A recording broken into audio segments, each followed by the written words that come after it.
ರಾಜಾಹುಲಿ ಮಾಜಿ CM BS Yediyurappa ಅವರಿಗೆ ಸೋಮಶೇಖರ್ ಪತ್ರ ಬರೆದಿದ್ದಾರೆ. ಬಿಜೆಪಿ ಉಚ್ಚಾಟಿತ ಶಾಸಕ ಎಸ್ಟಿ ಸೋಮಶೇಖರ್ ಪತ್ರ ಬರೆದಿರುವುದು. ಮಾಜಿ ಸಿಎಂ ಬಿಎಸ್ ಯಡಿಯೂರಪ್ಪ ಅವರಿಗೆ ಸೋಮಶೇಖರ್ ಪತ್ರ ಬರೆದಿರೋದು ಕುತೂಹಲವನ್ನ ಕೆರಳಿಸ್ತಾ ಇದೆ. ಬಿಜೆಪಿಯಿಂದ ಉಚ್ಚಾಟಿತರಾಗಿದ್ರು ಶಾಸಕ ಎಸ್ಟಿ ಸೋಮಶೇಖರ್ ಇವರು ಪತ್ರ ಬರೆದಿರುವುದು. ಸುದೀರ್ಘವಾಗಿ ಪತ್ರ ಬರೆದ ಎಸ್ಟಿ ಸೋಮಶೇಖರ್, ನನ್ನನ್ನ ವಾಪಸ್ ಬಿಜೆಪಿಗೆ ಕರ್ಕೊಳ್ಳಿ ಅಂತ ಆಗ್ರಹ ಮಾಡಲಾಗಿದೆ. ನಾನು ಯಾವುದೇ ಆಮಿಷ ಅಪೇಕ್ಷೆ ಇಲ್ಲದೆ ರಿಸೈನ್ ಮಾಡಿದ್ದೀನಿ. ಕಾಂಗ್ರೆಸ್ಗೆ ರಾಜೀನಾಮೆ ನೀಡಿ ಬಿಜೆಪಿಗೆ ಬಂದಿದೆ. ಯಾವಾಗ ಆಪರೇಷನ್ ಕಮಲ ಆಯ್ತಲ್ಲ ಆ ಸಂದರ್ಭದಲ್ಲಿ ನಮ್ಮ ಸಹಕಾರದಿಂದಲೇ ನೀವು ಕೂಡ ಸಿಎಂ ಆದ್ರಿ. ನನ್ನನ್ನ ಸಚಿವರಾಗಿ ಮಾಡಿದ್ದಕ್ಕೆ ನಿಮ್ಮ ಮೇಲೆ ಅಪಾರವಾದ ಗೌರವ ಇದೆ ಅಂತ ದೃಶ್ಯದಲ್ಲಿ ಗಮನಿಸ್ತಾ ಇದ್ರಲ್ಲ, ಪಾಯಿಂಟ್ ಬೈ ಪಾಯಿಂಟ್ ಎಲ್ಲವನ್ನ ಉಲ್ಲೇಖಿಸಿ ಪತ್ರ ಬರೆದಿದ್ದಾರೆ. ಮತ್ತೆ 2023ಕ್ಕೆ ಬಿಜೆಪಿಯಿಂದಲೇ ಸ್ಪರ್ಧೆ ಮಾಡಿದೆ, ಗೆದ್ದೆ. ಈ ಕ್ಷೇತ್ರದಲ್ಲಿ 6 ಬಾರಿ ನಿಂತು 4 ಬಾರಿ ಗೆದ್ದಿದ್ದೀನಿ. ಈಗ ನನ್ನನ್ನ ಬಿಜೆಪಿಗೆ ವಾಪಸ್ ಕರೆಸ್ಕೊಳ್ಳಿ ಅಂತ ಮನವಿ ಮಾಡ್ಕೊಂಡಿದ್ದಾರೆ. ಇನ್ನು ಯಡಿಯೂರಪ್ಪ ಅವರಿಗೆ 13 ಪ್ರಶ್ನೆ ಹಾಕಿದ್ದಾರೆ ಸೋಮಶೇಖರ್ ಮುಂದುವರೆದು. ಈ ಪ್ರಶ್ನೆಗಳಿಗೆ ಉತ್ತರಿಸಿ ಅನ್ನೋದಾಗಿ ಆಗ್ರಹಿಸುತ್ತಿದ್ದಾರೆ.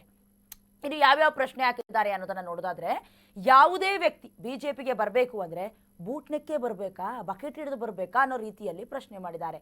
ಬೂಟ್ ನೆಕ್ಕುವ ಸಂಸ್ಕೃತಿ ಬಿಜೆಪಿ ಒಳಗಿದೆಯಾ, ಇದು ನನ್ನ ಪ್ರಶ್ನೆ ಅಂತ ಕೇಳಿದ್ದಾರೆ. ಬಿಜೆಪಿಯಲ್ಲಿ ಹಾಗಾದ್ರೆ ಬೂಟ್ ನೆಕ್ಕುವವ್ರಿಗೆ ಮಾತ್ರ ಅವಕಾಶ ಇರೋದಾ?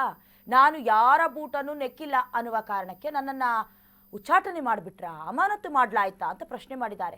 ನಾನು ಒಂದು ವೇಳೆ ಬಿಜೆಪಿಗೆ ಮರಳಬೇಕು ಅಂದ್ರೆ ನಿಮ್ಮ ಬೂಟ್ ನೆಕ್ಕಬೇಕಾ ಅಂತ ಪ್ರಶ್ನೆ ಮಾಡಿದ್ದಾರೆ. ನಿಮ್ಮ ಪುತ್ರ ಹಾಗೆ ಬಿಜೆಪಿ ರಾಜ್ಯಾಧ್ಯಕ್ಷ ವಿಜಯೇಂದ್ರರ ಬೂಟ್ ನೆಕ್ಕಬೇಕಾ, ಪದೇ ಪದೇ ಬೂಟ್ ನೆಕ್ಕಬೇಕಾ ಅನ್ನುವಂಥ ಪ್ರಶ್ನೆಯನ್ನ ಮಾಡಿದ್ದಾರೆ. ಇನ್ನು ನೈನ್ನ ದತ್ತು ಪುತ್ರ ರುದ್ರೇಶ್ಗೆ ರಾಜ್ಯಾಧ್ಯಕ್ಷರಾದ ವಿಜಯೇಂದ್ರ ಅವರು ಪಾರ್ಟಿಯ ಸಂಪೂರ್ಣ ಜವಾಬ್ದಾರಿ ನೀಡಿಬಿಟ್ಟಿದ್ದಾರಾ? ಕರ್ನಾಟಕ ಬಿಜೆಪಿಯನ್ನ ಮುನ್ನಡೆಸ್ತಾ ಇರೋದು ವಿಜಯೇಂದ್ರನ ಅಥವಾ ನೈನ್ ದತ್ತುಪುತ್ರನ ಅಂತ ಪ್ರಶ್ನೆ ಮಾಡಿದ್ದಾರೆ. ಇನ್ನು ನೈಸ್ನಿಂದ ಆದ ಸಮಸ್ಯೆಯ ಬಗ್ಗೆ ಸದನದಲ್ಲಿ ನಾನು ರೈತರ ಪರ ಪ್ರಶ್ನೆ ಮಾಡಿದ್ರೆ ರುದ್ರೇಶ್ ಎನ್ನುವ ಕ್ಷುದ್ರ ಗ್ರಹಕ್ಕೆ ಯಾಕೆ ಅನ್ನುವ ಪ್ರಶ್ನೆ. ಇಂತಹ ಕ್ಷುದ್ರ ಗ್ರಹವನ್ನ ನೀವು ಬೆನ್ನಿ ಕಟ್ಕೊಂಡು ಓಡಾಡ್ತಿದ್ದೀರಾ ಎನ್ನೋದೇ ಆತನ ಐಡೆಂಟಿಟಿ. ಹಾಗಾದ್ರೆ ಆತನ ಹೇಳಿಕೆಗೆ ನಿಮ್ಮ ಸಹಮತ ಇದೆಯಾ ಅಂತ ಪ್ರಶ್ನೆ ಮಾಡಿದ್ದಾರೆ. ಬೂಟ್ ನೆಕ್ಕಬೇಕು ಅಂತ ನೀವು ಹಾಗೆ ವಿಜಯೇಂದ್ರ ಅಕ್ಸೆಪ್ಟ್ ಮಾಡ್ಕೊಳ್ತಾ ಇದ್ದೀರಾ? ಎಕ್ಸ್ಪೆಕ್ಟೇಷನ್ಸ್ ಇದೆಯಾ ನಿಮಗೆ, ಬಯಕೆ ಇದೆಯಾ ಅಂತ?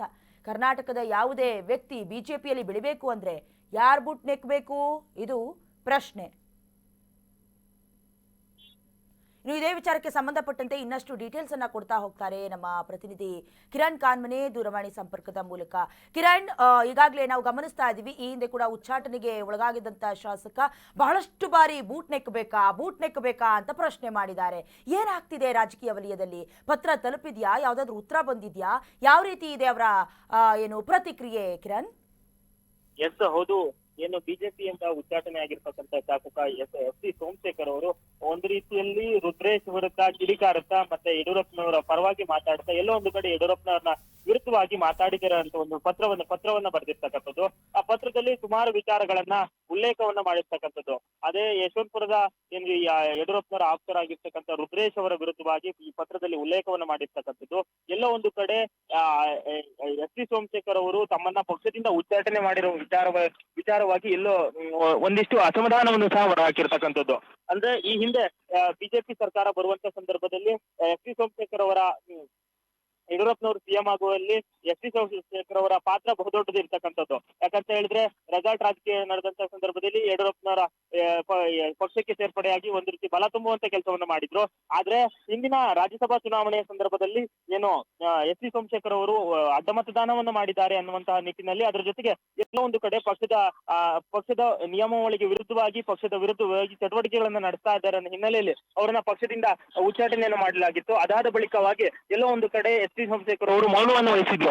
ಆದ್ರೆ ಇತ್ತೀಚಿನ ದಿನಗಳಲ್ಲಿ ರುದ್ರೇಶ್ ಅವರು ನೀಡಿರ್ತಕ್ಕಂಥ ಒಂದು ಹೇಳಿಕೆಯ ಆಧಾರದ ಮೇಲೆ, ಅಂದ್ರೆ ರುದ್ರೇಶ್ ಅವರು ಈ ಹಿಂದೆ ಎಸ್ಟಿ ಸೋಮಶೇಖರ್ ಅವರು ಬೂಟ್ ನೆಕ್ಕುವ ನಾಯಿ ಅನ್ನುವಂತ ಹೇಳಿಕೆಗಳನ್ನು ನೀಡಿದ್ರು. ಆದ್ರೆ ಇದಕ್ಕೆ ವಿರುದ್ಧವಾಗಿ ಇವತ್ತು ಬರೆದಿರ್ತಕ್ಕಂಥ ಎಸ್ಟಿ ಸೋಮಶೇಖರ್ ಅವರ ಪತ್ರ ಎಲ್ಲೋ ಒಂದು ಕಡೆ ಸದ್ಯಕ್ಕೆ ಅವರ ಅಸಮಾಧಾನವನ್ನು ಹೊರಹಾಕಿದಂತೆ ಥ್ಯಾಂಕ್ ಯು ಕಿರಣ್, ನಿಮ್ಮೆಲ್ಲ ಡೀಟೇಲ್ಸ್ಗಾಗಿ. ಒಂದು ರೀತಿಯಲ್ಲಿ ಅಸಮಾಧಾನ, ಬೇಸರವನ್ನ ಪತ್ರದ ಮೂಲಕ ಉಲ್ಲೇಖಿಸಿದ್ದಾರೆ ಬಿಎಸ್ ಯಡಿಯೂರಪ್ಪ ಸೇರಿದಂತೆ ರಾಜ್ಯಾಧ್ಯಕ್ಷರು. ಇದಕ್ಕೆ ಯಾವ ರೀತಿ ಪ್ರತಿಕ್ರಿಯೆ ಕೊಡ್ತಾರೆ ಕಾದ್ ನೋಡಬೇಕು.